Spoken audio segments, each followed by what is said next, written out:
Welcome to Arun academy channel. நாம இந்த வீடியோல என்ன பார்க்க போறோம் அப்படின்னா, ரயில்வே எக்ஸாம்ல அடிக்கடி கேட்கக்கூடிய கொஸ்டின்ஸை எப்படி நம்ம 30 செகண்ட்ஸ்க்குள்ள சிம்பிளா சால்வ் பண்றது அப்படிங்கிறதுக்கான மெத்தட்ஸ் தான் இந்த வீடியோல நம்ம பார்க்க போறோம். சரிங்களா? நம்ம வழக்கமா என்ன பண்ணுவோம் அப்படின்னா, ப்ரீவியஸ் வீடியோல நான் உங்களுக்கு ஒரு 5 கொஸ்டின்ஸ் கொடுத்துருப்பேன். அதை இந்த கரண்ட் வீடியோல ஃபர்ஸ்டா பார்த்துட்டு இந்த வீடியோவுக்கான புது கொஸ்டின்ஸை செகண்டா பார்ப்போம். இன்னைக்கு என்ன பண்ண போறோம் அப்படின்னா, ஃபர்ஸ்டா வந்து பாத்தீங்கன்னா இந்த வீடியோக்கான கொஸ்டின்ஸை பார்த்துட்டு அதுக்கப்புறம் லாஸ்டா, அதாவது செகண்டா தான் நம்ம என்ன பண்ண போறோம் அப்படின்னா, உங்களுக்கு ப்ரீவியஸ் வீடியோல ஒரு 5 கொஸ்டின்ஸ் கொடுத்துருப்போம் இல்லையா, அதுக்கான ஆன்சரை வெரிஃபை பண்ண போறோம். சரிங்களா? இப்போ நம்ம இன்னைக்கான ஃபர்ஸ்ட் கொஸ்டின் பார்க்கலாம். கொடுக்கப்பட்ட படத்தில் PQ parallel அப்படின்னா இணைக்கோடுன்னு அர்த்தம். இப்படி போட்டாங்கன்னா இணைக்கோடுன்னு அர்த்தம். சரியா? RS எனில் ஆங்கிள் ABC. சரிங்களா? அதாவது கோணம் ABC அப்படின்னா இந்த பியோட கோண அளவு. சரிங்களா? இந்த கோண அளவை கண்டுபிடிக்க சொல்லியிருக்காங்க. சரிங்களா? நம்ம எப்பயுமே இப்படிதான் எடுத்துக்கணும். இந்த மைய எழுத்து இருக்கு இல்லைங்களா, இதனுடைய கோண அளவு தான் கண்டுபிடிக்க சொல்றாங்க அப்படின்னு சொல்லி எடுத்துக்கணும். சரியா? அளவு என்னன்னு கேட்டிருக்காங்க. சரிங்களா? இப்ப நமக்கு இந்த நேர்கோடோட கோணம் என்ன அப்படின்னு நமக்கு தெரியும் இல்லைங்களா. இதோட கோண அளவு என்ன அப்படின்னா 180 டிகிரி. சரிங்களா? இப்ப 180 டிகிரினா இதுல இருந்து இது வரைக்கும் உள்ள கோணம் 120னா, அப்ப இது என்ன வரும் அப்படின்னா, இந்த 180ல இருந்து இந்த 120 கழிச்சுடுங்க, அப்ப இது 60 டிகிரி வரும். நான் சொல்றது புரியுதுங்களா? இந்த லீனியர் ஆங்கிள் இருக்கு இல்லைங்களா, இது வந்து 180 டிகிரி வரும். அந்த நேர்கோடோட கோண அளவு 180 வரும். அதுல இந்த ஆங்கிள் வரைக்கும் பாத்தீங்கன்னா 120னா, அப்ப இந்த ஆங்கிள் என்னன்னா 60. சரிங்களா? இப்ப எப்பயுமே இந்த கோண அளவு என்னவா இருக்கும் அப்படின்னா, இந்த வெளிப்பக்க கோணம் இருக்கு இல்லைங்களா, இந்த 50 இந்த 60 இதனுடைய கூடுதல் தான். அதாவது sum of the angles of exterior angle தான் இந்த இன்டீரியர் ஆங்கிளோட வேல்யூவா இருக்கும். இப்ப இந்த 50 இந்த 60 போட்டீங்கன்னா என்ன வரும்? 110. அப்ப இந்த கொஸ்டினுக்கான ஆன்சர் என்னன்னா 110. சொல்றது புரியுதுங்களா? அதே மாதிரி இந்த கோண அளவையும் சரிங்களா, இந்த கோண அளவையும் கூட்டினோம்னா இந்த எக்ஸ்ட்ரீரியர் ஆங்கிள் இருக்கு இல்லைங்களா, வெளிப்புற கோணம், இதனுடைய கூடுதலுக்கு சமம். சரிங்களா? இந்த ரெண்டு கோணத்தையும் கூட்டினோம்னா இந்த கோண அளவுக்கு சமம். இந்த ரெண்டு கோண அளவையும் கூட்டினோம்னா இந்த உட்கோணத்துக்கு சமம். சரிங்களா? அவ்வளவுதான். இது கிளியரா புரிஞ்சிருக்கும்னு நினைக்கிறேன். இப்போ உங்களுக்கான கொஸ்டினை பார்க்கலாம். அதுக்கு முன்னாடி ஒரு சின்ன அப்டேட் என்ன அப்படின்னா, நம்ம அருண் அகாடமி வந்து பாத்தீங்கன்னா முன்னாடி நம்மளோட அபிஷியல் டெலிகிராம் சேனல் இருந்துச்சு இல்லைங்களா, இதில் நிறைய பேர் ஜாயின் பண்ணிருக்கீங்க. இப்போ என்ன பண்ணிருக்காங்கன்னா டெலிகிராம் குரூப் வந்துட்டு ஸ்டார்ட் பண்ணிருக்காங்க. சரிங்களா? இப்போ இதுல வந்து பாத்தீங்கன்னா ஒன் வே கம்யூனிகேஷன் தான் இருக்கும். நம்ம அருண் அகாடமி மட்டும் உங்களுக்கு இந்த டாக்குமெண்ட்ஸ் இதெல்லாம் வந்து ஷேர் பண்ணுவாங்க. சரிங்களா? அதாவது ரயில்வே ரிலேட்டடா மெட்டீரியல்ஸ், டாக்குமெண்ட்ஸ் இதெல்லாம் ஷேர் பண்ணுவாங்க. நீங்க வந்து 2 வே கம்யூனிகேஷன் இதுல பண்ண முடியாது. இப்ப டெலிகிராம் குரூப் ஸ்டார்ட் பண்ணிருக்காங்க. இதுல வந்து பாத்தீங்கன்னா உங்களுக்கு ஆன்லைன் பிராக்டிஸ் டெஸ்ட் வந்து அப்டேட் பண்ணுவாங்க. டவுட் டிஸ்கஷன் நடக்கும். இதுல வந்து பாத்தீங்கன்னா ரயில்வேல இருந்து நிறைய ப்ரொஃபஷனல்ஸ் வந்து குரூப்ல இருப்பாங்க. உங்களுக்கு ஏதாச்சும் டவுட்ஸ் இருக்குன்னா அந்த ஸ்டாஃப்ஸே வந்து உங்களுக்கு என்ன பண்ணுவாங்கன்னா ரெட்டிஃபை பண்ணுவாங்க. மேற்கொண்டு அருண் அகாடமி ஸ்டாஃப்ஸும் இருப்பாங்க. சரிங்களா? நீங்க வந்துட்டு என்ன பண்ணலாம் அப்படின்னா, ஏதாவது டவுட்ஸ் இருக்கு, அதாவது நம்ம ஆன்லைன் பிராக்டிஸ் டெஸ்ட் வைக்கிறோம், அதுல ஏதாச்சும் டவுட் இருக்கு அப்படின்னா அந்த டவுட்டை வந்துட்டு நீங்க அதுல மென்ஷன் பண்ணலாம். மென்ஷன் பண்ணீங்க அப்படின்னா உங்களுக்கு வந்துட்டு அதை ரெட்டிஃபை பண்ணுவாங்க. சரியா? அதே மாதிரி வேலிட் MCQஸ்லாம் வந்துட்டு உங்களுக்கு ஷேர் பண்ணுவாங்க. அது கண்டிப்பா உங்களோட RRB ப்ரிப்பரேஷனுக்கு, அதாவது ரயில்வே எக்ஸாம் ப்ரிப்பரேஷனுக்கு ரொம்ப சப்போர்ட்டா இருக்கும். இதுக்கான லிங்க் வந்து பாத்தீங்கன்னா இந்த வீடியோட டிஸ்கிரிப்ஷன்ல கொடுத்துருக்கேன். சரிங்களா?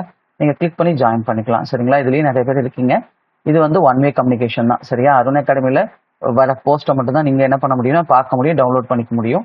மேற்கொண்டு உங்களால கம்யூனிகேட் பண்ண முடியாது. சரியா?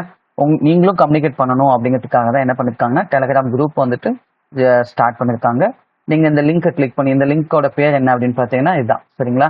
ரயில்வே எக்ஸாம் வாரியர்ஸ் ஃபோரம் அப்படின்னு சொல்லிட்டு இதில் நீங்க ஜாயின் பண்ணிக்கலாம். சரிங்களா? ஓகேங்க. இப்போ உங்களுக்கான கொஸ்டின். இப்போ இதுவும் அதே மாதிரி கொஸ்டின் தான். சரியா? இது மாதிரி இருக்குன்னு சொல்றாங்க. இப்போ நம்மகிட்ட கண்டுபிடிக்க சொல்றது என்னன்னா ABC. சரிங்களா? ABC இந்த கோண அளவை கண்டுபிடிக்க சொல்றாங்க. இந்த கோண அளவு. சரிங்களா? இந்த கோண அளவு என்ன வரும்னு கேட்டிருக்காங்க. உங்களால கண்டிப்பா வித்தின் 10 செகண்ட்ஸ்குள்ள ஆன்சர் பண்ண முடியும். சரிங்களா? ஓகேங்க. இப்ப நான் சொல்லி கொடுத்தது உங்களுக்கு நல்லா தெளிவா புரிஞ்சிச்சு அப்படின்னா மறக்காம இந்த வீடியோக்கு ஒரு லைக் பண்ணுங்க. அடுத்த கொஸ்டின் நம்ம பார்க்கலாம். சரிங்களா? அதே போல இப்பதான் ஃபர்ஸ்ட் டைமா நம்ம அருண் அகாடமி சேனலை நீங்க விசிட் பண்றீங்கன்னா நம்மளோட அருண் அகாடமி சேனலை சப்ஸ்கிரைப் பண்ணிக்கோங்க. அப்பதான் நான் இது போல பண்ற ஒவ்வொரு அப்டேட்டும் உங்களுக்கு உடனே நோட்டிபிகேஷனா வரும், நீங்களும் தவறாம பார்க்க முடியும். சரிங்களா? இப்ப கவனிங்க. புள்ளி P-யிலிருந்து தொடங்கும் படகு 3 மணி நேரத்தில் நீரோட்டத்தின் திசையில் Q புள்ளியை சென்று 4 மணி நேரத்தில் Q புள்ளியிலிருந்து P புள்ளிக்கு திரும்புகிறது. நீரின் வேகம் மணிக்கு 3 கிலோமீட்டர் என்றால் அசைவற்ற நீரில் படகின் வேகத்தை கண்டறியவும். சரிங்களா? அதாவது அசைவற்ற நீர் அப்படின்னு என்ன சொல்லுவோம்னா ஸ்டில் வாட்டர் அப்படின்னு சொல்லுவோம் இல்லையா? அல்லது standing water, fixed water, stationary water, இதெல்லாம் நம்ம என்ன சொல்லுவோம் அப்படின்னா அசைவற்ற நீர். சரிங்களா? இப்ப அந்த ஓடை இதெல்லாம் இருக்கு இல்லைங்களா, ஓடை சொல்ல முடியாது. இந்த மாதிரி ஏரிலாம் இருக்கு இல்லைங்களா, அதெல்லாம் நம்ம என்னன்னு சொல்லுவோம் அசைவற்ற நீர் அப்படின்னு சொல்லுவோம். அதே ரிவர் அப்படின்னு போகும்போது அதுல உங்களுக்கு என்ன இருக்கும், நீரோட்டம் இருக்கும். சரிங்களா? அதான் நம்ம என்னன்னு சொல்லுவோம் அசைவற்ற நீர். எந்த ஒரு இதுவும் இல்லாம இருக்கு இல்லைங்களா, அசைவும் இல்லாம இருக்கு இல்லைங்களா, அதை தான் நம்ம அசைவற்ற நீர்னு சொல்லுவோம். இங்கிலீஷ்ல என்னன்னு சொல்லுவோம் அப்படின்னா ஸ்டில் வாட்டர் அல்லது ஸ்டேஷனரி வாட்டர்னு சொல்லுவோம். சரியா? டவுன் ஸ்ட்ரீம் அப்படின்னா என்னன்னா, நீரோட்ட பாதையில நம்ம போறோம் அப்படின்னா, சரியா, தண்ணி எந்த பக்கம் போகுதோ அந்த பக்கம் நம்ம படகை ஓட்டிட்டு போறோம் அப்படின்னா அதைத்தான் நம்ம டவுன் ஸ்ட்ரீம்னு சொல்லுவோம். நான் மொதல் பேசிக் எக்ஸ்பிளைன் பண்ணிடுறேன், அதுக்கப்புறம் நம்ம இதை எப்படி 30 செகண்ட்ஸ்குள்ள சால்வ் பண்றது அப்படிங்கிறத பார்ப்போம். சரிங்களா? அதே மாதிரி அப்ஸ்ட்ரீம் அப்படின்னா, சரியா, திரும்புகிறது, அதாவது நீரோட்டத்தோட போயிட்டு திரும்புது அப்படின்னா அதை நம்ம என்ன சொல்லுவோம்னா அப்ஸ்ட்ரீம்னு சொல்லுவோம். அதாவது நீரோட்டத்தோட எதிர் திசை அப்படின்னு நம்ம சொல்லுவோம். சரிங்களா? அவ்வளவுதான். இப்ப பாருங்க, அதாவது நீரோட்ட திசையில போகும்போது 3 மணி நேரம் எடுத்துக்குதான். சரியா? அதே மாதிரி நீரோட்டத்தை எதிர்த்து போகும்போது 4 மணி நேரம் எடுத்துக்குதான். சரிங்களா? ஓகேவா? இது வந்து என்னன்னா டைம். பாருங்க, டைமை எப்ப நீங்க மாத்தி எழுதினாலும் ஸ்பீடுங்க. இது எப்ப டிஸ்டன்ஸ் வந்துட்டு தூரமானது நிலையாக இருக்கு அப்படின்னா, சரியா, டிஸ்டன்ஸ் இஸ் ஃபிக்ஸ்டுனா நீங்க டைம் அப்படியே மாத்தி எழுதுனீங்கன்னா வேகம். சரியா? அது மைண்ட்ல வச்சுக்கணும். நிறைய இடத்துல இந்த ஷார்ட்கட்டை நம்ம பயன்படுத்துவோம். சரிங்களா? இதை பயன்படுத்தினாதான் உங்களால ஒரு 30 செகண்ட்ஸ்க்குள்ள ஆன்சரை சால்வ் பண்ண முடியும். சரிங்களா? அப்ப இது 4 பங்கு வேகம், இது 3 பங்கு வேகம். சரிங்களா? அப்ப இது 4 பங்கு, இது 3 பங்குனா இப்ப நம்மள என்ன கேட்டிருக்காங்க அப்படின்னு பாத்தீங்கன்னா அசைவற்ற நீரில், அதாவது ஸ்டில் வாட்டர்ல அதனுடைய வேகத்தை கேட்டிருக்காங்க. சரிங்களா? நமக்கு தண்ணீரோட வேகம் என்ன கொடுத்திருக்காங்க அப்படின்னா 3 கிலோமீட்டர் பர் ஹவர். சரியா? ஸ்பீட் ஆஃப் த கரண்ட் என்ன கொடுத்திருக்காங்க, 3 கிலோமீட்டர் கொடுத்திருக்காங்க. சரிங்களா? இப்ப பாருங்க, ஸ்பீட் ஆஃப் கரண்ட்னா ஒண்ணும் இல்ல, இந்த ரெண்டுக்கும் வித்தியாசம் பார்த்து டிவைட் பை 2 போட்டீங்கன்னா, சரியா, முதல் ரெண்டுக்கும் வித்தியாசம் பாருங்க, வித்தியாசம் பார்த்தீங்கன்னா 1 பங்கு. சரிங்களா? ரேஷியோவா இருக்கும்போது நீங்க என்ன பண்ண வேணாம்னா டிவைட் பை 2 போடணும்னு அவசியம் இல்லை. சரிங்களா? அப்படியே வச்சுக்கலாம். 1 பங்கு என்ன அப்படின்னு பாத்தீங்கன்னா 3 கிலோமீட்டர் பர் ஹவர். சரியா? வேகமா சொல்லுங்க அப்படின்னா தான் டிவைட் பை 2 போடணும். விகிதமா கண்டுபிடிக்கும் போது நம்ம டிவைட் பை 2 போடணுங்கிற அவசியம் இல்லை. சரியா? பாருங்க, எப்பயுமே நீரோட்டத்தோட எதிர் திசையில போற வேகத்தையும் நீரோட்டத்துல போற வேகத்தையும், சரிங்களா, நம்ம மைனஸ் பண்ணி டிவைட் பை 2 போட்டோம் அப்படின்னா என்ன வரும் அப்படின்னா அந்த நீரோட்டத்தோட வேகம் கிடைக்கும். சரியா? ஸ்பீட் ஆஃப் கரண்ட் கிடைக்கும். அதே மாதிரி ரெண்டையும் கூட்டி டிவைட் பை 2 போட்டீங்கன்னா அசைவற்ற நீரில் படகின் வேகம் என்ன அப்படிங்கிறது கிடைக்கும். Speed of the boat in still water கிடைக்கும். சரியா? அப்ப அது ரெண்டையும் கூட்டணும் அப்படின்னா என்ன வரும்னா 7 பங்கு. சரியா? நான் அது விகிதமா கண்டுபிடிக்கும் போது நீங்க டிவைட் பை 2 போடணும்னு அவசியம் இல்லைன்னு நம்ம சொன்னோம். அதனால நீங்க எப்படியே போட்டுக்கலாம். சரியா? அப்ப 1 பங்கு 3னா 7 பங்கு என்னன்னு கண்டுபிடிச்சீங்கன்னா ஆன்சர். அதாவது 1 பங்கு 3 அப்படின்னா 2 பங்கு என்ன வரும், 6 வரும். 3 பங்கு என்ன வரும், 9 வரும். அது போல 7 பங்கு என்ன வரும்னா 7 × 3, அப்ப 21 கிலோமீட்டர் பர் ஹவர் தான் இதுக்கான ஆன்சர். நீங்க சால்வ் பண்ண வேண்டியது இந்த ஒன்னே ஒண்ணுதான். சரியா? மீதி எல்லாம் அந்த சம்ல இருக்கிறதையே நான் மாற்றி எழுதியிருக்கிறேன். நீங்க சால்வ் பண்ணணும் அப்படிங்கிறது இந்த ஒரு ஸ்டெப் தான். 1 பங்கு 3ன்னு வச்சுக்கணும். 7 பங்கு என்னன்னா 21 கிலோமீட்டர். அப்ப இந்த கொஸ்டினுக்கான ஆன்சர் என்ன அப்படின்னா 21 கிலோமீட்டர் மணிக்கு. சரியா? அப்ப 21 கிலோமீட்டர் பர் ஹவர். இதுதான் இந்த கொஸ்டினுக்கான ஆன்சர். இது கிளியரா புரிஞ்சிருக்கும்னு நினைக்கிறேன். இப்ப உங்களுக்கான கொஸ்டின். சரிங்களா? நான் சொல்றது புரியுதுல்ல? இது வந்துட்டு என்னன்னா டவுன் ஸ்ட்ரீம், அதாவது தண்ணி போற போக்குல. சரிங்களா? எப்பயுமே டவுன் ஸ்ட்ரீம்ல வேகம் அதிகமா இருக்கும். சரியா? அதனாலதான் இதை 4ஆ போட்டுக்கிட்டோம். அப் ஸ்ட்ரீம்ல எப்பயும் வேகம் குறைவா இருக்கும். ஏன்னா தண்ணி எதிர்த்து போறதுனால கப்பலோட வேகம் குறையும். அதனாலதான் இதை நம்ம 3ன்னு போட்டுக்கிட்டோம். மாத்தி எழுதணும். எப்ப மாத்தி எழுதணும் அப்படின்னா டிஸ்டன்ஸ் பிக்ஸ்டா இருந்தா. சரியா? எப்பயும் தண்ணி போற போக்குல நேரம் குறையும், வேகம் அதிகரிக்கும். தண்ணி எதிர்த்து போகும்போது நேரம் அதிகரிக்கும், வேகமானது குறையும். மறக்கக்கூடாது. சரியா? இதெல்லாம் லாஜிக்கா நம்ம போட்டுக்கிட்டோம். இதுல எதுவும் கால்குலேஷனே பண்ணல. இந்த ஒரு கால்குலேஷன் மட்டும் பண்ணீங்கன்னா உங்களுக்கு ஆன்சர் வந்துடும். சரியா? இப்ப உங்களுக்கான கேள்வி. இந்த கேள்வியை சால்வ் பண்ணி இதுக்கான ஆன்சரை இந்த வீடியோட கமெண்ட் செக்ஷன்ல போடுங்க. சரியா? நம்ம நெக்ஸ்ட் வீடியோவில் இதுக்கான ஆன்சரை வெரிஃபை பண்ணிட்டு அடுத்த கொஸ்டின் பார்க்கலாம். சரிங்களா? இப்ப நெக்ஸ்ட் கொஸ்டின் பாருங்க. ஒரு பெண் தனி வட்டியில் சிறிது பணத்தை கடன் வாங்கினார். சரியா? ஒருத்தங்க என்ன பண்ணிருக்காங்கன்னா தனி வட்டி அப்படின்னா சிம்பிள் இன்ட்ரெஸ்ட் அப்படின்னு அர்த்தம். சரியா? 4 ஆண்டுகளுக்கு பிறகு அவர் கடன் வழங்குவதற்கு 6/5 பணத்தை திரும்பி கொடுத்தார். சரியா? அதாவது 6/5 பணத்தை திரும்பி கொடுத்தாருன்னா என்ன அர்த்தம்னா இது வந்து அவர் வாங்கின அசல்னு எடுத்துக்கணும். சரியா? இதைத்தான் நீங்க பிரின்சிபல் அமௌண்ட் அப்படின்னு எடுத்துக்கணும். இது வந்துட்டு அவங்க டோட்டலா பே பண்ண தொகை, மொத்த தொகை அப்படின்னு எடுத்துக்கணும். இது வந்துட்டு மொத்த தொகைன்னு எடுத்துக்கணும். சரியா? இது என்னன்னு எடுத்துக்கணும் அப்படின்னா அவங்களுடைய அசல் அப்படின்னு எடுத்துக்கணும். சரியா? நம்ம எப்பயுமே பாருங்க, அசலை 100% வச்சுப்போம். நான் சொல்றதை நல்லா கேட்டுக்கோங்க. நான் அதுக்கப்புறம் இதை எப்படி அப்ரோச் பண்ணணும்னு நான் சொல்லித்தரேன். சரியா? எப்பயுமே நம்ம அசலை என்னன்னு வச்சுக்கணும் அப்படின்னா 100 விழுக்காடா வச்சுக்கணும். சரியா? 100% வச்சுக்கணும். சரியா? அதுக்கு மேற்கொண்டு வரதை தான் நம்ம என்னென்னு எடுத்துப்போம் அப்படின்னா வட்டின்னு எடுத்துப்போம். அப்ப அசலுங்கிறது 5 பங்கு. நம்ம 5 பங்கு என்னன்னு எடுத்துக்கணும் அப்படின்னா 100 விழுக்காடா எடுத்துக்கணும். 100% எடுத்துக்கணும். சரியா? அப்ப 5க்கு மேல எவ்வளவு வந்திருக்கு அப்படின்னா ஒரு பங்கு. பாருங்க, தொகையா 6 பங்கு வந்திருக்கு. அப்ப எவ்வளவு கூடுதலா வந்திருக்குன்னா ஒரு பங்கு. அந்த ஒரு பங்கு கூடுதலா வருது இல்லைங்களா, அதுதான் நம்மளுடைய மொத்த வட்டி. சரியா? அப்ப 5 பங்கு 100னா ஒரு பங்கு என்ன அப்படின்னா 100 நம்ம 5ஆல வகுத்தோம்னா இந்த 100 இந்த 5ஆல வகுத்தோம்னா அதுதான் ஒரு பங்கு. அப்ப ஒரு பங்கு என்னன்னா 20%. சரியா? இதுதான் மொத்த வட்டி. இதுதான் என்னதுங்க மொத்த வட்டி. எத்தனை ஆண்டுக்கு அப்படின்னா 4 ஆண்டுகளுக்கு பிறகு அவங்க திரும்ப செலுத்தின வட்டி. சரியா? இப்ப நம்ம எப்பயுமே வட்டியை கண்டுபிடிங்க அப்படின்னா ஒரு ஆண்டுக்கு தான் சொல்லணும். அதை மைண்ட்ல நல்லா பிக்ஸ் பண்ணிக்கோங்க. சரியா? வட்டியை கண்டுபிடிங்க அப்படின்னாவே நம்ம எதுக்கு சொல்லணும், ஓராண்டுக்கு தான் சொல்லணும். அப்ப 4 ஆண்டுகளுக்கு 20% அப்படின்னா 1 இயர்க்கு என்ன அப்படின்னு பாத்தீங்கன்னா 20% டிவைடட் பை 4ன்னு போடணும். சரியா? 20 4 பிரிக்கணும். அப்ப ஒரு வருஷத்துக்கு எத்தனை விழுக்காடு அப்படின்னா 5%. சரியா? அப்ப இந்த கேள்விக்கான ஆன்சர் என்னன்னா 5%. இது கிளியரா புரிஞ்சுக்கும்னு நினைக்கிறேன். இப்ப உங்களுக்கான கொஸ்டின். சரியா? புரியல அப்படின்னா 2 தாட்டி 3 தாட்டி பாருங்க, கண்டிப்பா கிளியரா புரியும். சரியா? நான் ரொம்ப சிம்பிளா தான் உங்களுக்கு நான் சொல்லித்தரேன். இதை நான் வந்துட்டு ஒரு மேத்தமெட்டிக்ஸை சொல்லி தர கிடையாது, ரொம்ப லாஜிக்கா நான் சொல்லி கொடுத்துட்டு இருக்கேன். இதை ஸ்ட்ரிக்டா ஃபாலோ பண்ணீங்கன்னா கண்டிப்பா உங்களுக்கு கிளியரா புரியும். இப்ப உங்களுக்கான கொஸ்டின். இந்த கொஸ்டினுக்கு உங்களால கண்டிப்பா ஆன்சர் பண்ண முடியும். சரியா? நம்ம எப்பயுமே இந்த கீழே இருக்கு இல்லைங்களா பகுதி, டினாமினேட்டர் வேல்யூ, இதை வந்து அசலா வச்சுக்கணும். மேல இருக்கிற தொகுதி, அதாவது நியூமரேட்டர் வேல்யூ என்னன்னு வச்சுக்கணும் அப்படின்னா அமௌண்டா வச்சுக்கணும். சரியா? இது ரெண்டுக்குள்ள டிஃபரன்ஸ் தான் நம்ம வட்டின்னு வச்சுக்கணும், மறக்கவே கூடாது. சரிங்களா? அந்த வட்டி எதுக்கு அப்படின்னா மொத்த ஆண்டுகளுக்கும் பெறப்பட்ட வட்டி. ஆனா நம்ம எப்பயும் எதுக்கு கண்டுபிடிக்கணும் அப்படின்னா ஓராண்டுக்கான வட்டியை தான் கண்டுபிடிக்கணும். இதை மறக்க கூடாது நீங்க. சரியா? சரி, இப்ப அடுத்த கொஸ்டின். இது வந்து என்னன்னு சொல்லுவோம் அப்படின்னா டிஸ்கவுண்ட் பேஸ்டு கொஸ்டின்ஸ் சொல்லுவோம், தள்ளுபடி சார்ந்த கணக்குகள்னு சொல்லுவோம். சரியா? ஒரு பொருளின் விலை 20% அதிகரிக்கப்பட்டு பின்னர் தலா 5% என்ற 2 தொடர்ச்சியான தள்ளுபடிகள் அனுமதிக்கப்படுகின்றன. பொருளின் விற்பனை விலை அதன் அடக்க விலையை விட டேஷ் அதிகமாக உள்ளதுன்னு சொல்லி கேட்கிறாங்க. சரியா? அதாவது எவ்வளவு பர்சன்ட் வந்து அடக்க விலையை விட பொருளோட விலை அதிகமா இருக்குன்னு கேட்கிறாங்க. அதாவது லாபம் வரும் அப்படிங்கிறது தான் இதோட அர்த்தம். எத்தனை சதவீதம் லாபம் வரும் அப்படிங்கிறது தான் இதனுடைய அர்த்தம். சரியா? நீங்க என்ன பண்ணக்கூடாதுன்னா 20% வந்து சேர்த்து வைக்கிறாங்க. அப்ப திரும்ப 5% 5% 2 முறை தள்ளுபடி கொடுத்தாங்கன்னா அப்ப 20ல இருந்து 2 5 கழிச்சுட்டு 10 அப்படின்னு சொல்லிட்டு இந்த ஆன்சரை போட்டக்கூடாது. சரி, இது தவறான ஆன்சர். சரிங்களா? இந்த மாதிரி தொடர்ச்சியான தள்ளுபடி கொடுக்குறாங்க, அதாவது கன்செக்யூட்டிவ் டிஸ்கவுண்ட் அல்லது சக்சசிவ் டிஸ்கவுண்ட் சொல்லுவாங்க. இந்த மாதிரி தொடர்ச்சியான தள்ளுபடி எப்ப கொடுத்தாலும் நீங்க என்ன பண்ணணும் அப்படின்னா எப்பயுமே அசலை நம்ம 100% வச்சுக்கணும். அசலை 100% வச்சுக்கணும்.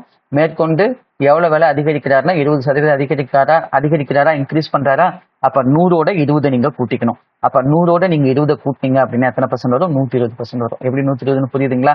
அதுவே 40% அதிகரிச்சாருன்னா நீங்க 140ன்னு வச்சுக்கணும். அதே 30% அதிகரிச்சா நீங்க 130 அப்படின்னு வச்சுக்கணும். சரியா? அப்ப 20% அதிகரிக்கிறாருன்னா 120 வச்சுக்கணும். இப்ப பாருங்க, தலா 5%. அப்ப இந்த 120க்கு நீங்க 5% கண்டுபிடிக்கணும். சரியா? அப்ப 120க்கு 5% என்ன வரும்னா ஒரு ஸ்தானம் தள்ளி புள்ளி வச்சுக்கணும், ஒரு இலக்கம் தள்ளி புள்ளி வச்சுக்கணும். இதுதான் 10%. 10% என்னன்னா 12. சரியா? அப்ப 10% 12ன்னா 5%ங்கிறது என்னன்னா 10ல பாதி. அப்ப இந்த 12ல பாதி என்ன வரும்? சரியா? 10% 12 அப்படின்னா 5% 6 வரும். சரியா? அப்ப இந்த 12ல பாதி, அப்ப -6 பண்ணுங்க. சரிங்களா? இது என்னன்னா 5% எந்த மதிப்புல அப்படின்னா 120ல. சரியா? 120ல் 5 விழுக்காடு. அப்ப இதை மைனஸ் பண்ணீங்கன்னா என்ன வரும்னா 114% வரும். சரியா? இப்ப திரும்பியும் நீங்க என்ன பண்ணணும்னா 5% இந்த 114ல இருந்து கண்டுபிடிக்கணும். சரியா? நீங்க ரொம்ப சிம்பிளா என்ன பண்ணிடக்கூடாதுன்னா 20ல இருந்து 2 முறை 5 கழிச்சு 10ன்னு போட்டக்கூடாது, இப்படிதான் போடணும். சரியா?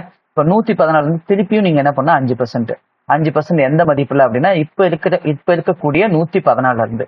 அப்ப அதுல இதுவும் அதே மாதிரி தான். 10% என்னன்னா 11.4. அப்ப 5% என்ன வரும்னா 11.4ல பாதி. 11.4ல பாதி என்ன வரும் அப்படின்னா 5.7 வரும். சரியா? தள்ளுபடி அப்படிங்கிறதுனால கழிச்சுடுங்க. சரிங்களா? தள்ளுபடினா கழிக்கணும். 5.7 கழிச்சுன்னா என்ன வரும் பாருங்க, இங்க ஒரு 0 இருக்கிறதா அசியூம் பண்ணிக்கோங்க. இங்க இருந்து ஒண்ணு கடன் வாங்குனீங்கன்னா 10ல 7 போச்சு அப்படின்னா 3. இங்க என்ன இருக்கும் அப்படின்னா 13 தான் இருக்கும். ஏன்னா இங்க இருந்து ஒண்ணு கடன் கொடுத்துட்டோம் இல்லையா, இங்க 13 தான் இருக்கும். 13ல 5 போச்சு அப்படின்னா 8. சரியா? இங்க 0 தான் இருக்கும், இங்க 1 இருக்கும். சரியா? அப்ப என்ன பாருங்க, அசல் வந்துட்டு 100ன்னு நான் சொன்னேன். அசலை எப்பயுமே 100ன்னு வச்சுக்கணும். ஆனா ஃபைனலா எவ்வளவு வித்துருப்பாரு அப்படின்னா 120 8.3 கொடுத்திருப்பாரு.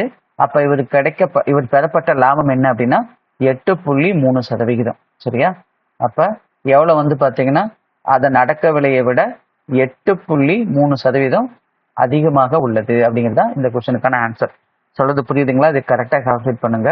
நீங்க டக்குன்னு டைரக்டா என்ன பண்ணக்கூடாது, 5 மைனஸ் பண்ணி 10 போட்டக்கூடாது. எப்பயுமே இந்த தவறான ஆன்சரை ஃபர்ஸ்ட் ஆப்ஷனா தான் கொடுப்பாங்க. சரியா? அதெல்லாம் ஒரு ட்ரிக். சரிங்களா? நீங்க எப்பயுமே அப்படி பண்ணிடக்கூடாது. சரியா? இந்த மாதிரி கரெக்டான ப்ரொசீஜரை ஃபாலோ பண்ணி போட்டீங்க அப்படின்னா ஈஸியா ஆன்சர் வந்துடும். சரிங்களா? இப்ப உங்களுக்கான கொஸ்டின் தெளிவா புரிஞ்சிருக்கும் நினைக்கிறேன். இப்ப உங்களுக்கான கொஸ்டினை ஆன்சரை சால்வ் பண்ணிட்டு இந்த வீடியோட கமெண்ட் செக்ஷன்ல போஸ்ட் பண்ணுங்க. நம்ம நெக்ஸ்ட் வீடியோல அதை வெரிஃபை பண்ணிக்கலாம். சரியா? இப்ப நெக்ஸ்ட் கொஸ்டின் பாருங்க. 2 எண்கள், இது வந்துட்டு ரேஷியோ பேஸ்டு கொஸ்டின். சரியா? விகிதம் அடிப்படையிலான கணக்குகள். சரிங்களா? 2 எண்கள் 5:8 என்ற விகிதத்தில் உள்ளன. முதல் எண் 40% அதிகரித்து இரண்டாவது எண் 15% குறைந்தால் புதிய விகிதம் டேஷ் ஆக மாறும் அப்படின்னு சொல்லி கேட்கிறாங்க. சரியா? எப்பயுமே அதிகரித்தால் அப்படின்னா, சரியா, பர்சன்டேஜ் அதிகரிக்குது அப்படின்னா நான் எப்பயுமே பர்சன்டேஜ் 100 வச்சுக்கணும்னு சொன்னேன். ஒரிஜினல் பர்சன்டேஜ் 100 தான் வச்சுக்கணும். அதிகரித்தால் அப்படின்னா 100ஓட 40 கூட்டிக்கணும். குறைந்தால் அப்படின்னா 100ல இருந்து 40 கழிக்கணும். அப்ப அதிகரித்தால்னு கொடுத்துருக்காங்களா, அப்ப என்ன பண்ணும், 100ஓட 40 கூட்டினீங்க அப்படின்னா 140. சரியா? அண்ட் தென் அடுத்து என்ன சொல்றாங்க பாருங்க, 15% குறையுது ரெண்டாவது நம்பர். அப்ப ரெண்டாவது நம்பர் 15% குறையுது அப்படின்னா 100ல இருந்து 15 கழிங்க. அப்ப என்ன வரும்னா 85 வரும். சரியா? எதுல இருந்து பாருங்க, முதல் எண் வந்து 5 பங்கா, அப்ப 5 பங்கு எண்ணானது 40% கூடுது. அப்ப 5 × 140ன்னு வச்சுக்கணும். இது பெருக்காதீங்க அவசரப்பட்டு, அப்படியே வச்சுக்கோங்க. ஏன்னா நம்ம திரும்பவும் விகிதமா தானே கேட்கறாங்க. இதை அப்படியே கேன்சல் பண்ணீங்கன்னா ஆன்சர் வந்துடும். சரி, நீங்க எது கண்டுபிடிக்கணும்னு அவசியமே இல்லை. இருக்கிறது அப்படியே எடுத்து எழுதுங்க.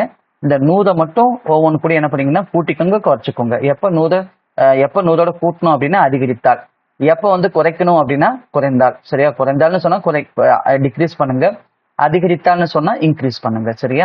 இப்ப இது என்னன்னா 8 பங்கு, அவ்வளவுதான். இப்ப அப்படி கேன்சல் பண்ணீங்கன்னா நமக்கு ஆன்சர் வந்துடும். சரியா? இப்ப என்ன பண்ணலாம்னா, இது 5ஆம் வாய்ப்பால் அடிச்சா ஒரு முறை. சரியா? அதே 5ஆம் வாய்ப்பால்ல இங்கேயும் நீங்க அடிக்கணும், 17. சரியா? அடுத்தது இது ரெண்டையும் 4ஆம் வாய்ப்பால் அடிக்கலாம். இதை 4ஆம் வாய்ப்பால் அடிச்சீங்கன்னா 2 முறை. சரிங்களா? அதே போல இதை 4ஆம் வாய்ப்பால் அடிச்சீங்க அப்படின்னா 14ல 4 3 முறை, மீதி எவ்வளவு வரும் அப்படின்னா 2 வரும். 20ல 4 வந்து 530. சரியா? இன்ட்டு 35, இங்க 2 × 17. அப்ப ஆன்சர் என்னன்னா 35:34.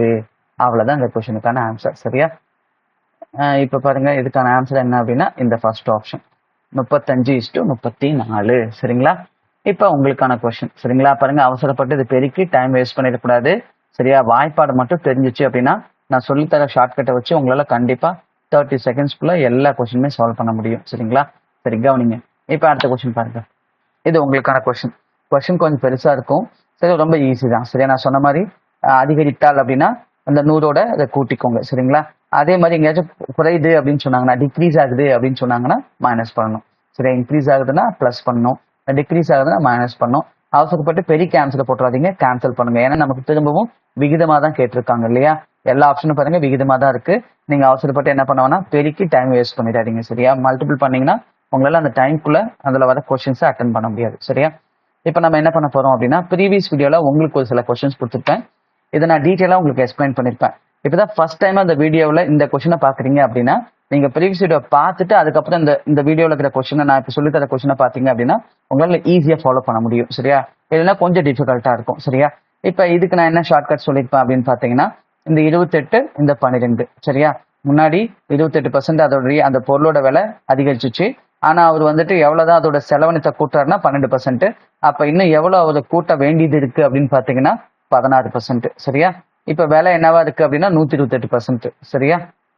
இன்ட்டு ஃபர்ஸ்ட் டைம் பாக்குறீங்க, கொஞ்சம் டிஃபிகல்ட்டா இருக்கும். அதனால அந்த வீடியோ பார்த்துட்டு பாருங்க.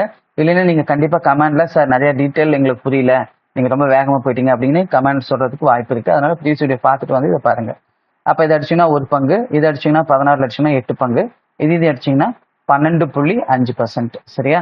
என்ன அப்படின்னா டிக்ரீஸ். சரிங்களா? டிக்ரீஸுக்கான காரணத்தையும் நான் சொல்லியிருப்பேன். சரிங்களா? சரி, இதுதான் இந்த கொஸ்டினுக்கான ஆன்சர். சரியா? நிறைய பேர் கரெக்டான ஆன்சர் பண்ணியிருந்தீங்க, வாழ்த்துக்கள். சரியா? அதே மாதிரி எல்லா கொஸ்டினுக்கும் சால்வ் பண்ணுங்க. சில பேர் 1-2 கொஸ்டின் மட்டும் தான் பண்றீங்க. முடிஞ்ச அளவுக்கு பிடிவாதமா இருக்கிற அத்தனை கொஸ்டினுக்குமே ஆன்சரை போடுங்க. சரிங்களா? அடுத்தது பாருங்க, 2 அளவுகள் 3:5 அப்படின்னு இருக்கு, 3:5 இருக்கு. ஒவ்வொன்றையும் என்ன பண்றாங்க அப்படின்னா 9ஆல் குறைத்தால். சரியா? ஒவ்வொன்றும் 9 டிக்ரீஸ் பண்றாங்க. சரியா? அப்படி டிக்ரீஸ் ஆகும்போது புது அளவு வந்துட்டு 5:9 ஆகுது. எப்பயுமே இந்த விகித கணக்குல நீங்க ஒரு பங்கை கண்டுபிடிக்கணும். சரியா? ஒரு பங்கு எப்படி கண்டுபிடிக்கணும்னு சொன்னேன். இது கிராஸ் என்ட்ரி பண்ணி அதை கீழே வச்சுக்கோங்கன்னு சொல்லியிருப்பேன் இல்லையா? 25 இது 27 ரெண்டை கீழே வச்சுக்கோங்க. அடுத்தது இதுக்கு வித்தியாசம் பாருங்க. வித்தியாசம் என்னன்னா 4 9 36 மேல போட்டுக்கோங்க அப்படின்னு சொல்லியிருப்பேன் இல்லையா? 36 மேல போட்டுங்க. இல்லை 4x9 கூட போட்டுக்கலாம். ஏன்னா கேன்சல் தானே பண்ண போறோம். அப்போ ஒரு பங்கு என்னன்னா 18. அப்போ ஒரு பங்கு 18னா இதுல ஸ்மாலர் குவான்டிட்டி எதுன்னு கேட்குறாங்க. ஸ்மாலர் குவான்டிட்டி 3 பங்கு. அப்போ ஒரு பங்கு 18னா 3 பங்கு என்ன அப்படின்னா 3x18 போட்டீங்கன்னா உங்களுக்கு ஆன்சர் வந்துடும். சரியா? அப்ப என்ன வரும்னா 54. அப்ப இந்த கேள்விக்கான விடை வந்துட்டு 54. சரிங்களா? நிறைய பேர் இது கரெக்டான ஆன்சர் போட்டிருந்தீங்க. சரிங்களா? ஒரு சிலர் தான் கொஞ்சம் தப்பா போட்டிருந்தீங்க. ஆனா பெரும்பாலும் கரெக்டா போட்டிருந்தீங்க. முடிஞ்ச அளவுக்கு கரெக்டா போட்டு ட்ரை பண்ணுங்க. புரியல வீடியோவை 2 தாட்டி பாருங்க. சரியா? இப்ப இந்த கொஸ்டின் பாருங்க. காம்பவுண்ட் கூட்டு வட்டி சார்ந்த கணக்கு. அப்ப நம்ம என்ன பண்ணணும்? 20.25 0.81 வச்சுக்கணும்னு நான் சொல்லியிருப்பேன். 100ஆல பெருக்கினீங்கன்னா உங்களுக்கு அசல் வந்துடும் இல்லையா? அப்ப என்ன வரும் அப்படின்னா இந்த 8ஆம் வாய்ப்பாடுல மட்டும் அடிங்க. சரியா? அப்ப 20 8ஆம் வாய்ப்பாடு அடிச்சுன்னா 2 தாட்டி மீதி எவ்வளவு இருக்குன்னா 4 வரும். அப்ப 2 2 அப்ப 40. திருப்பி 40 8ஆல அடிச்சிங்க அப்படின்னா 5 தாட்டி. அப்ப 25x100 போட்டீங்க அப்படின்னா ஆன்சர் என்ன வரும்? 2500. சரியா? அந்த டிவிஷனுக்கு நான் ஸ்பிளிட் மெத்தட உங்களுக்கு ஷார்ட்கட் சொல்லி கொடுத்துருப்பேன். சரிங்களா? ப்ரீவியஸ் வீடியோலேயே சொல்லி கொடுத்துருப்பேன். அந்த ஸ்பிளிட் மெத்தடை ஃபாலோ பண்ணீங்கன்னா 81ஆல அடிக்கணும்னு அவசியம் இல்லை. 8ஆல மட்டும் வகுத்தா போதும். இந்த 1ஆல என்ன பண்ணிக்கலாம் அப்படின்னா பெருக்கி வகுத்துக்கலாம். இப்ப 97ஆல டிவைட் பண்ணுங்க அப்படின்னு சொன்னா 9ஆல மட்டும் வகுங்க. சரியா? 7ஆல என்ன பண்ணணும் அப்படின்னா பெருக்கி கழிச்சிடணும். சரியா? அவ்வளவு ரொம்ப சிம்பிளா போடுறதுக்கு இதான் ஷார்ட்கட். அடுத்த கொஸ்டின் பாருங்க. அப்ப இந்த கொஸ்டினுக்கான ஆன்சர் என்னன்னா 2500. இப்ப நெக்ஸ்ட் கொஸ்டின் இது பாருங்க. 500 கிலோமீட்டர் தூரத்தை கொண்ட மும்பை மற்றும் பூனே ஆகிய 2 நிலையங்கள் மும்பை மற்றும் பூனேவிலிருந்து முறையே 2 பேருந்துகள் எதிர் திசைகளில் இயக்கப்பட்டு ஒரு நிலையத்திலிருந்து 280 கிலோமீட்டர் தொலைவில் ஒன்றை ஒன்று கடக்கின்றன. அவற்றின் வேகத்தின் விகிதம் என்னன்னு கேட்கிறாங்க. அப்போ ஒன்று வந்துட்டு 280, இன்னொன்று வந்து என்ன அப்படின்னு பார்த்தீங்கன்னா 220. சரியா? மொத்தமா 500 கிலோமீட்டர் கடந்து 2 மீட் பண்ணிக்கணும்னா ஒன்னு 280 பயணிச்சிச்சு அப்படின்னா இன்னொன்னு 220 வந்துட்டு கிலோமீட்டர் பயணிக்கணும். அப்ப இது கேன்சல் பண்ணுங்க. சரியா? அந்த தூரத்தையே நீங்க என்ன வச்சுக்கலாம் அப்படின்னா வேக விகிதமா வச்சுக்கலாம். சரியா? இந்த கான்செப்டும் நான் உங்களுக்கு டீட்டெயிலா ப்ரீவியஸ் வீடியோல எக்ஸ்பிளைன் பண்ணிருப்பேன் இல்லையா? அப்ப இது 14 பங்கு, இது 11 பங்கு. அப்ப வேக விகிதம் என்னன்னா 14:11. அப்ப இதுதான் இதுக்கான சரியான ஆன்சர். சரிங்களா? இப்ப நெக்ஸ்ட் கொஸ்டின் பாருங்க. நெக்ஸ்ட் கொஸ்டின் என்ன அப்படின்னா வாங்கின விலை வந்துட்டு 11, வாங்கின விலை 10, விற்ற விலை 11. சரிங்களா? அப்ப 10 ஸ்கொயர் பண்ணீங்கன்னா வாங்கின விலை 10 ஸ்கொயர் பண்ண என்ன வரும் அப்படின்னா 10 ஸ்கொயர் பண்ணுங்க. அப்புறம் என்ன வரும்? 100. இதுதான் வாங்கின விலை. 100 ரூபாய்க்கு வாங்கியிருக்காரு. வித்த விலை என்னன்னா 11. சரியா? அதே மாதிரி 11 ஸ்கொயர் பண்ணுங்க. இந்த கான்செப்டும் நான் உங்களுக்கு டீட்டெயிலா எக்ஸ்பிளைன் பண்ணிருப்பேன். ஏன் ஸ்கொயர் பண்ணணும் அப்படிங்கிற அந்த டீட்டெயிலா நான் ப்ரீவியஸ் வீடியோல எக்ஸ்பிளைன் பண்ணிருப்பேன். சரியா? 121. அப்ப 100 ரூபாய்க்கு வாங்கி 121 ரூபாய்க்கு விற்கிறாருன்னா எத்தனை விழுக்காடு லாபம் அப்படின்னா 21% லாபம். சரியா? அப்ப இந்த கொஸ்டினுக்கான ஆன்சர் என்னன்னா ப்ராஃபிட் ஆஃப் 21%, லாபம் 21%. சரிங்களா? ஓகேங்க. இப்ப இது வரைக்கும் நான் சொல்லி கொடுத்தது உங்களுக்கு ரொம்ப யூஸ்ஃபுல்லா இருந்துச்சு அப்படின்னா, நல்லா தெளிவா புரிஞ்சிச்சு அப்படின்னா மறக்காம இந்த வீடியோக்கு ஒரு லைக் பண்ணுங்க. சரிங்களா? நீங்க இப்பதான் ஃபர்ஸ்ட் டைமா நம்ம அருண் அகாடமி சேனலை விசிட் பண்றீங்க அப்படின்னா நம்ம அருண் அகாடமி சேனலை சப்ஸ்கிரைப் பண்ணுங்க. சரிங்களா? அதே மாதிரி உங்க ஃப்ரெண்ட்ஸும் இது மாதிரி எக்ஸாமுக்கு ப்ரிப்பரேஷன் பண்ணிட்டு இருக்காங்கன்னா மறக்காம அவங்களுக்கும் இந்த வீடியோ ஷேர் பண்ணுங்க. டெஃபினட்டா அவங்களுக்கு ரொம்ப யூஸ்ஃபுல்லா இருக்கும். சரிங்களா? தேங்க்யூ ஃபார் வாட்சிங் அருண் அகாடமி சேனல்.